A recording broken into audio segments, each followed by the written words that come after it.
Banished in the cold night, Jara held her son close as the cold wind bit through her thin clothes.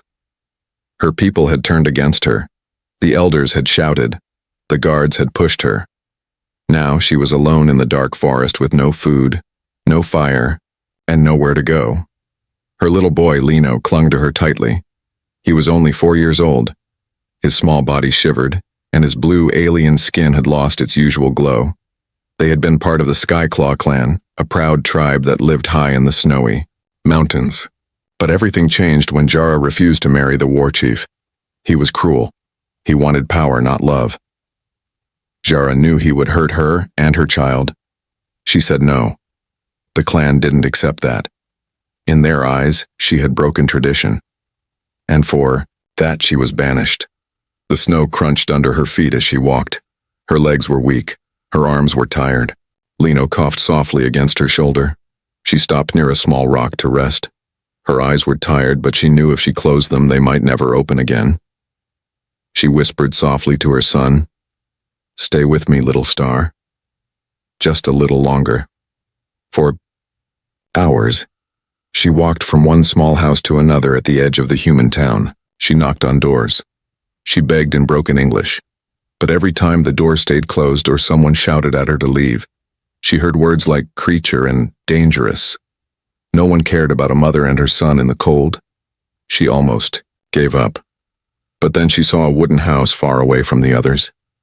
It stood alone near an empty field. The house looked old, with smoke rising slowly from the chimney. She had no strength left, but she walked toward it. Her hands were numb. Her feet hurt. But she reached the door and knocked once, then twice. No answer. She waited. Then the door slowly opened. An old human man stood there. His white beard touched his chest. His face was wrinkled from years of sun and work. He had kind eyes but said nothing. He looked at Jara, then at the child in her arms. He saw her shaking legs, her thin clothes, and the tears on her cheeks. Jara didn't speak. She had no words left. She only looked at him, hoping. The man stepped aside. Jara stared at him, confused. Was this real? Was he really letting her in? He didn't say anything. He just pointed to the fire inside. She stepped in slowly, not believing her eyes. The warmth hit her skin like a soft wave. Lino opened his eyes and made a small sound. The old man shut the door behind them. He took a blanket from the chair and gave it to her. Then he walked to the kitchen and placed 2 bowls of soup on the table. He didn't ask who she was. He didn't ask where she came from. He just let her sit. Jara sat down slowly and gave the first spoon to her son. Lino drank the soup with slow, weak sips. Jara watched the man carefully. She still didn't trust him fully, but he did nothing strange. He just sat near the fire and stared at the flames. After a long silence, he finally spoke. "You can stay the night." His voice was soft but clear. Jara nodded, her eyes wet again. "Thank you," she whispered. That night she didn't sleep much. The wind howled outside. The house creaked. But inside there was warmth. There was quiet. There was safety. She looked at her son, now sleeping under the warm blanket. He looked peaceful for the first time in days. Jara stared at the fire, her mind full of questions. Who was this human? Why did he help her when no one else did? She had heard that humans were selfish, that they hated aliens, but this old man he did not hate, he did not ask anything. He just helped. In her own people's world, she had been called a disgrace. She was cast out with nothing. But here, in a strange place, a stranger gave her something no one else had: kindness. The wind outside blew stronger, but Jara didn't feel it anymore. She pulled the blanket around her and whispered, "We found a light, little one. Maybe, just maybe, this is not the end." She closed her eyes, listening to her son breathe. In the dark, silent house, an old human farmer sat by the fire sipping tea. He looked at the alien mother and child sleeping on his couch, and he smiled. The farmer and the fire. The sun rose slowly, painting the sky with pale light. Jara opened her eyes, and for a moment, she forgot where she was. Then she saw the warm room, the fire now low but still glowing. Lino was curled up beside her, breathing softly. And across the room, the old human farmer was already awake, feeding wood into the fire like it was the most normal day. But for Jara, nothing about this was normal. She had slept indoors for the first time since exile. Her child had slept without crying, and a human, someone from another species, had offered it all without question. It made no sense. Her own people had thrown her out. Yet this stranger had opened his door. Eldon didn't say much. He placed a cup of warm tea near her and nodded toward the door. "If you want to help," he said, "it's feeding time." Jara followed him outside, wrapping the blanket around her shoulders. The morning air was cold but not cruel. They walked to a small chicken coop. Lino trailed behind them, rubbing his eyes. Eldon handed her a basket. "You collect eggs," he said. "Gently. They break easy." Jara nodded and knelt beside the coop. Her hands were still trembling, but she moved carefully. The chickens clucked softly. She had never done this before, yet something about it felt calm. Real. Lino ran.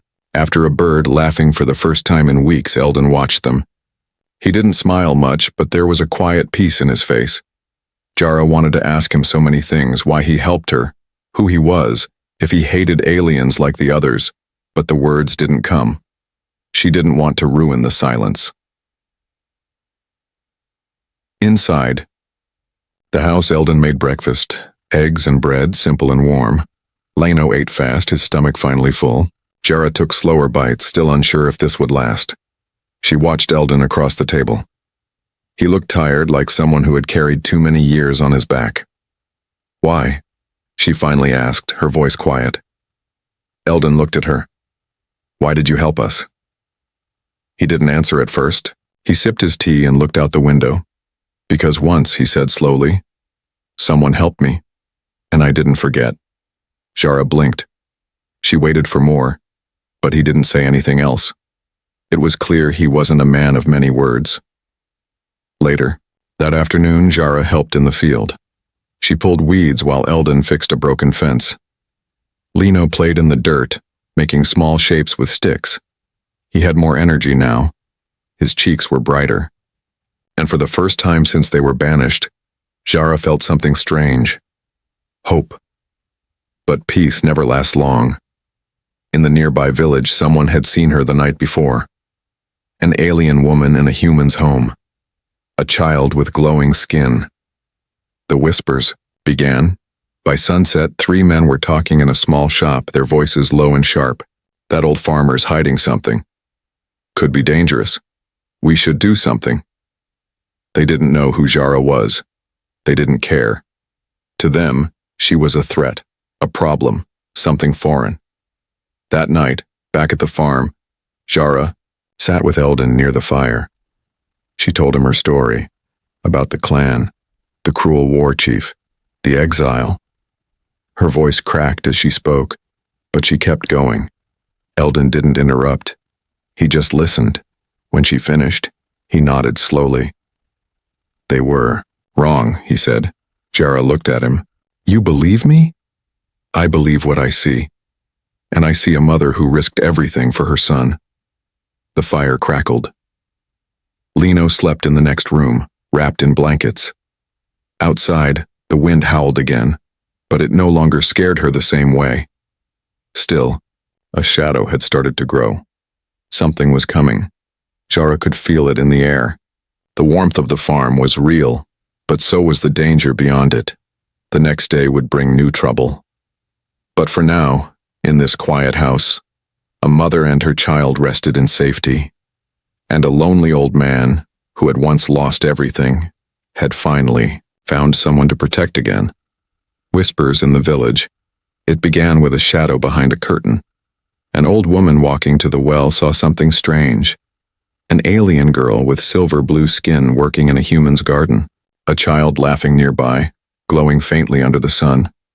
She blinked, stepped back, and hurried away. She didn't speak until sunset. But by then, it was too late. The rumor spread fast. They said the old farmer had taken in a creature. That she had powers. That the boy could set fire to wood just by looking at it. None of it was true, but fear didn't care about truth. In the village bakery, at the blacksmith shop, in the church pews, people began to whisper. Jara didn't know. She was too busy learning how to plant seeds. The soil felt soft in her hands. Eldon showed her how deep to dig, how far to space the plants. He didn't treat her like a burden or a stranger, just like someone learning, someone trying. Lino followed chickens and chased butterflies through the field, his giggles floating in the wind. For a moment it felt like a real life. But then Jara noticed the looks. People stopped at the edge of the road when they passed the farm. They pointed, some frowned, others just stared too long. One boy threw a rock near the fence, not at her, but close enough to send a message. Eldon noticed too. That night, he locked the gate for the first time in years. "They're watching us," Jara said, her voice quiet as they sat by the fire. "I know," Eldon replied. "Do you want us to go?" He turned to her, his face hard but calm. "No. They'll get tired. People always talk before they think." Jara wasn't so sure. In her clan, whispers had turned into war. But she stayed quiet. She didn't want to worry Lino, who now called the little farm our home. The next day, Eldon took her to the old storage shed. Inside, he pulled out dusty books, tools, and clothes that belonged to his daughter, someone long gone. "She was curious like you," he said. "Didn't care about rules." Jara ran her fingers over a soft scarf. "What happened to her?" Eldon didn't answer. His silence said enough. Jara placed the scarf around her neck and said, "Thank you." They worked all day, repairing fences, feeding animals, planting more seeds. At sunset, Jara sat on the porch and watched the sky. For the first time, she wasn't just surviving. She was building something. But behind the hills, villagers were meeting again, this time louder. "She's dangerous. She might be a spy. What if the boy hurts someone? We should stop this before something bad happens." One of them, tall, strong, and loud, banged his fist on the table. "If the old man won't do the right thing, we will." Meanwhile, on the farm, Lino showed Eldon a small flower he had grown. It sparkled slightly under his touch, not magic, but beautiful. Jara smiled. Eldon smiled back. None of them knew that outside their little circle of peace, fear was growing, faster than the seeds in their field. The real storm hadn't come yet, but it was close. "You said, the trouble arrives." They didn't knock. They came with torches and hard faces just after nightfall, when the moon was high and the house was quiet. 6 men stood at the front gate, their boots sinking into the dirt path that led to the farmhouse. One of them stepped forward and shouted the old farmer's name. Inside, Eldon already knew. He had seen the signs: fewer visitors, colder glances, louder whispers, but now it was no longer quiet anger, it was action. Jara froze. She was feeding Lino soup when she heard the voice outside. Her body went cold. She knew that sound. It was the sound of men who had already made a decision. Eldon stood up without a word and walked to the door. He didn't pick up a weapon. He didn't raise his voice. He simply opened the door and stepped outside, alone. The cold wind bit at his face. "You've gone too far, Eldon," said the leader. "First animals, now aliens. What next?" "She's just a mother," Eldon replied calmly. "She and the boy haven't hurt anyone." "They don't belong here," another man said. "And you know it." Eldon's eyes narrowed. "Who gets to decide who belongs?" One man stepped forward, waving a piece of paper. "The town council. They passed a warning. No off-worlders on human farms. You're breaking the law." "I've lived here longer than that law's been on paper. That doesn't matter now." Inside, Jara held her son tight. She knew this feeling. Cornered, unwanted, judged without reason. Her legs wanted to run. But where? She had no clan, no planet. This house was all she had. Eldon stepped between the men and his door. "I won't turn them out," he said. "Not tonight. Not ever." There was silence.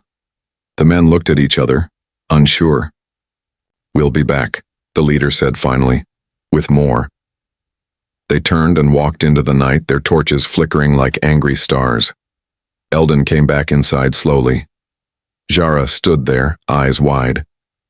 "You should have let us go," she whispered. "I don't throw people out into the dark," he said. "Not now. Not ever. But they'll hurt you." Eldon sat down, tired but firm. "I've lived a long life, Jara. I've lost more than I care to count. But I won't lose my soul to fear." Jara didn't answer. She walked to the window and looked at the night sky. Stars blinked above, cold, far away and silent.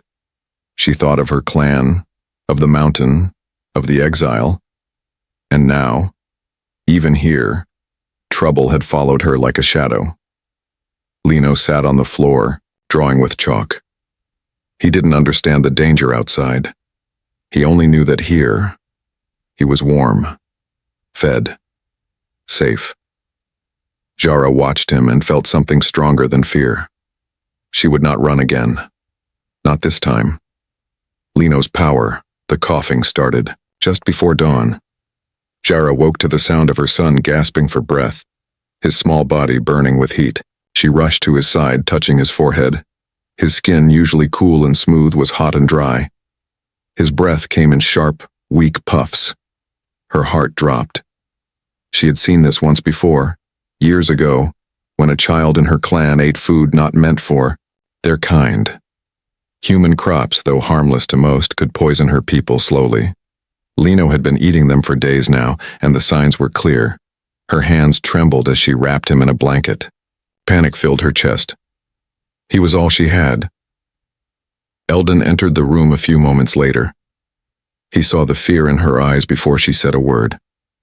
He didn't ask questions. He walked to a cabinet filled with old books, bottles, and herbs. "He's reacting to something," Jara whispered. "I think it's your food." Eldon nodded. "We'll fix it." Jara followed him into a small room behind the kitchen. It looked like an old workshop, full of dust and forgotten tools. But in one corner, there was something different. A shelf filled with carefully labeled jars and old notebooks, some written in a language she didn't know. "My wife used to treat animals. Sometimes people too," Eldon said. "She kept records." He flipped through a thick, worn book, his fingers moving quickly. Jara stood frozen, helpless. She hated the feeling. She had crossed stars, survived exile, but now her child was fading and she couldn't do anything. Eldon found a page and pulled down 3 jars. He mixed something into hot water and handed it to Jara. It might help. Slowly, just a little, at a time. She knelt beside Lino and held the cup to his lips. He sipped weakly, eyes fluttering. Minutes passed. Then an hour. Then 2. And then something strange happened. A faint light shimmered from Lino's skin. Jara blinked. The soft glow spread from his chest to his hands, then to his face. It wasn't fire. It wasn't heat. It was gentle, like moonlight underwater.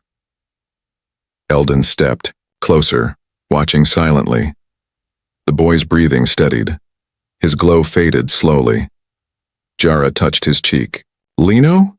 He opened his eyes, weak but alive. Eldon sat back, letting out a deep breath. "Well, I'll be."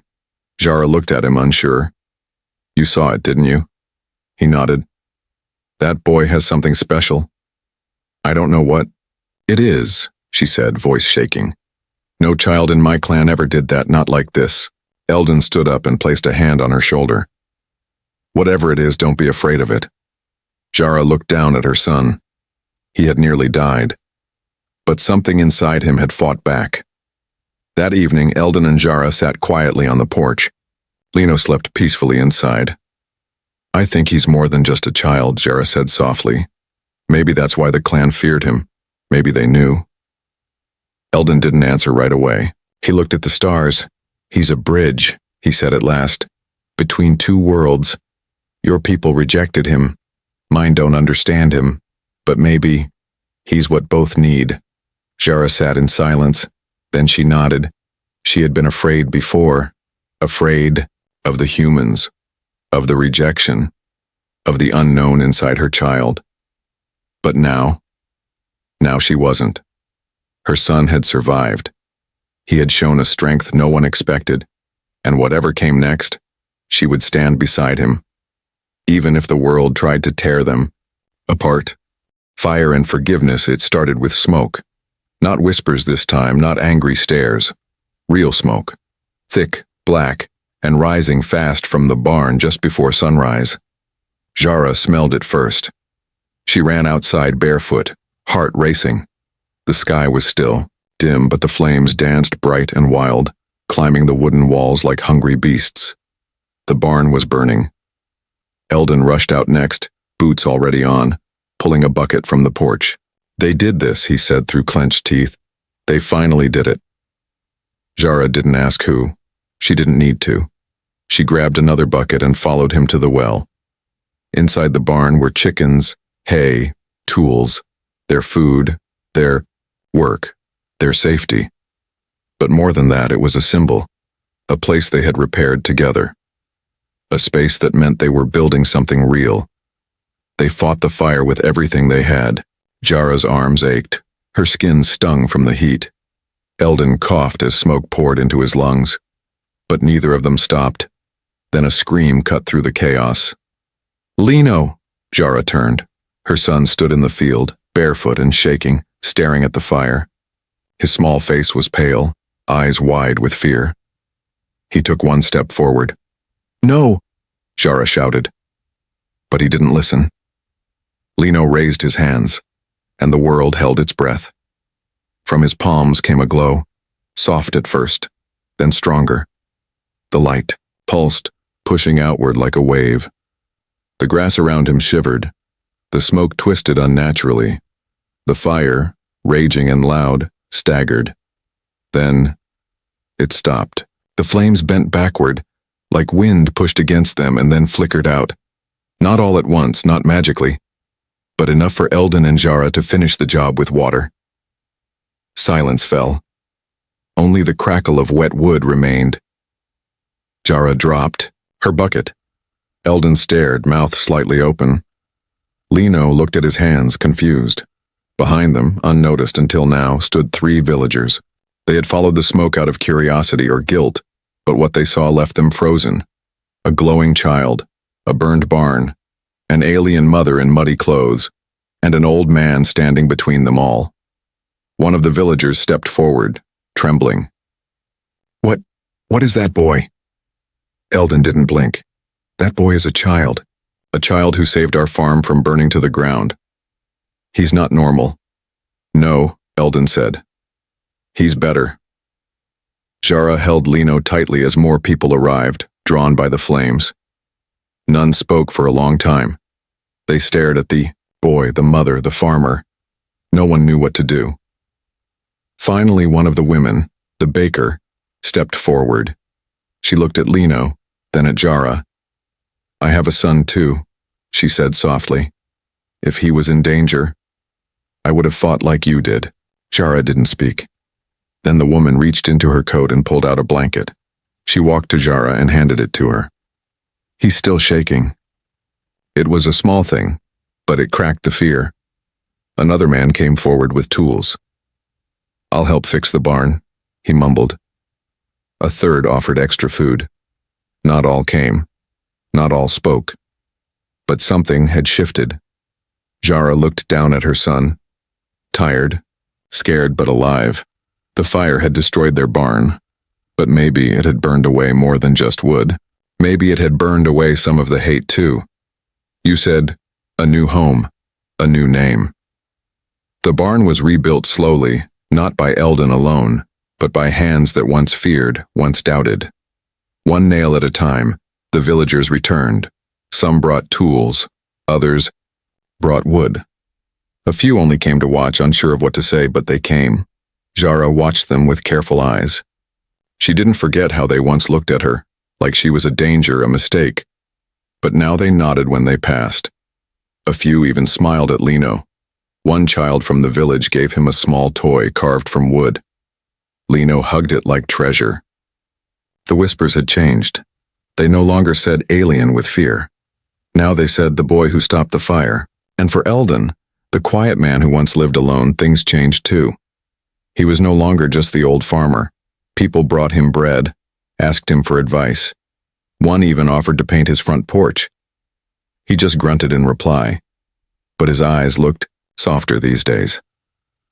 One evening, Jara sat on the porch with Lino in her lap, wrapped in a warm shawl. The sky was painted gold and orange, and the fields moved gently with the wind. Eldon sat in his usual chair, sipping tea. "Do you think it will last?" Jara asked. Eldon didn't look up. "It already has. They came back, didn't they? I didn't think humans forgave so easily." "Most don't," he said. "But some do, and sometimes that's enough." She looked at him, then down at Lino, who was drawing in the dirt with a stick. He had begun to laugh more, sleep more, dream more. The glow hadn't come again since the fire, but there was something in him now, strong, calm, unafraid. Jara had once believed she and her son would never belong anywhere. Now, maybe they did. At the village school, the teacher invited Jara to visit. "You speak 3 languages," she said. "Maybe you could teach a few words?" At the market, someone gave Lino a sweet fruit just because he's the little light, isn't he? It was slow. Not everyone changed. Some still looked away. But Jara had stopped caring. She had found her place. Not in the stars. Not in her old clan, here. With the man who took them in. With the soil she helped plant. With the son who now had more than just survival. He had a future. One night, Lino ran up to Eldon and tugged his hand. "Come see my drawing," Eldon chuckled, standing slowly. All right, let's see." Lino pointed proudly to a chalk sketch on the porch floor, 3 stick figures holding hands. One tall with a beard, one with long hair, and one small figure with bright lines around it. "That's me," he said. "That's Mama. And that's—" He paused, looking up. Eldon raised an eyebrow. "Who's that old man supposed to be?" Lino grinned. "That's Grandpa." Eldon didn't speak, but something in his eyes shimmered. Jara stepped beside him. He chose that name himself. Eldon nodded slowly, then knelt beside the drawing and placed a weathered hand on the wood. "I guess I'm family now," he said. Jara smiled. "You always were." And as night fell over the quiet farm, 3 souls sat together under the stars, one human, one alien, and one child of both worlds. No longer strangers, no longer alone. Finally, home.